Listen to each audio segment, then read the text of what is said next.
Hello friends, in today's video we will discuss a very important topic of Indian politics in detail, which is called citizenship. Our constitution applies to the territory of our country and the people living in it.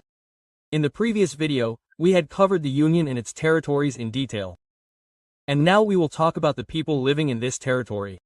You know that when our country became independent on the 15th of August 1947, partition also took place simultaneously. Undivided India was divided into two countries, India and Pakistan. In such a situation, people started migrating on a large scale from both India and Pakistan. Some people were leaving India and going to Pakistan, while some people were leaving Pakistan and coming to India. Even after almost 1 year of partition, there was no restriction on the movement of people. Anyone could come from India to Pakistan or from Pakistan to India. To put a stop to this, the permit system was implemented on the 19th of July 1948. This means that now people had to first take permission from their government to cross the border. That means even after the 19th of July 1948, people migrated between India and Pakistan. But this permit system with the permission of the government was basically an alternative to passport and visa because new countries were formed. Where would the passport come from? And it takes some time to set up the visa department, etc. And anyway, the population was migrating on such a mass scale. So initially it was controlled through the permit system. And then in 1950, passport and visa became mandatory. Now if we talk about India, after partition so many people came here and so many went away, and there would be people who went to Pakistan and then returned. And there were many Britishers who settled here. Even after the country became independent, they did not go back to Britain. And yes, what about those people who were living here for centuries, but when the country became independent, they were living in another country due to some work? Now there are so many cases. Now who among these should be considered a citizen of India and who should not? Now the answer to this is simple. Who is a citizen and who is not? This is determined by the Constitution. But we are talking about the year 1947, and the Constitution came into force on the 26th of January 1950. You can understand that even more complicated cases than the cases we just discussed as examples must have been created in these 2.5 years. So now with this background we will understand part 2 of our Constitution, which gives us an introduction related to citizenship. There are a total of 7 articles in part 2. From Article 5 to Article 11. Article 5 to Article 8 tell us on what basis it was decided on the 26th of January 1950, the day the Constitution came into force, who is a citizen and who is not. After this comes Article 9. Article 9 says that if any Indian citizen accepts the citizenship of another country, then his Indian citizenship will automatically end. That is, in Article 9 we get details related to loss of citizenship and single citizenship. Apart from this, Article 10 and Article 11 give power to the Parliament of India to make laws related to citizenship.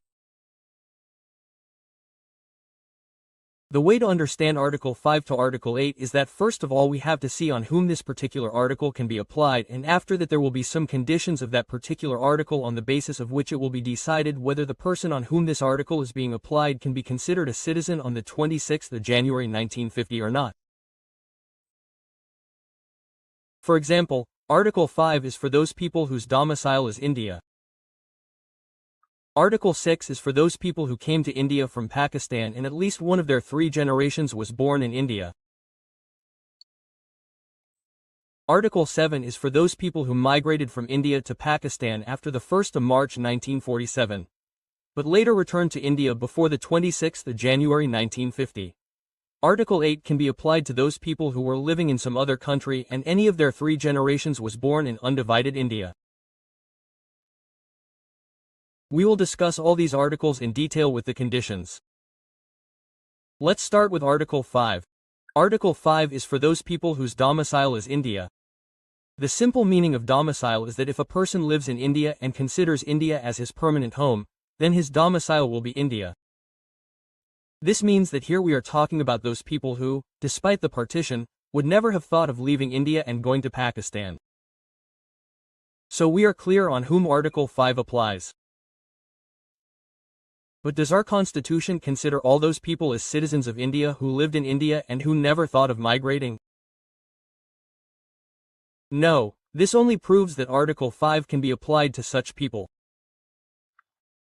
But there are 3 conditions in Article 5. A person who comes under the purview of Article 5 must fulfill any one of these three conditions to become a citizen of India at the time of commencement of the Constitution.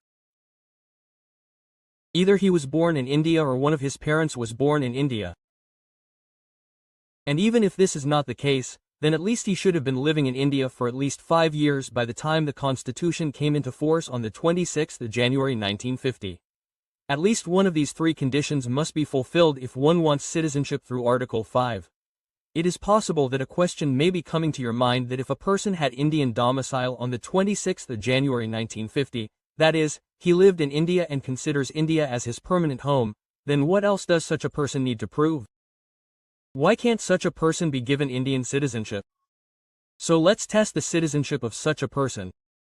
You know that when India became independent, many Britishers also lived in India at that time. Many people had their own houses here and they did not want to leave India. According to this, they had Indian domicile and that is why Article 5 was applicable to such people. But citizenship cannot be given to all such people because none of the three conditions of Article 5 fit them. In this video, we covered important details, background and Article 5 related to citizenship.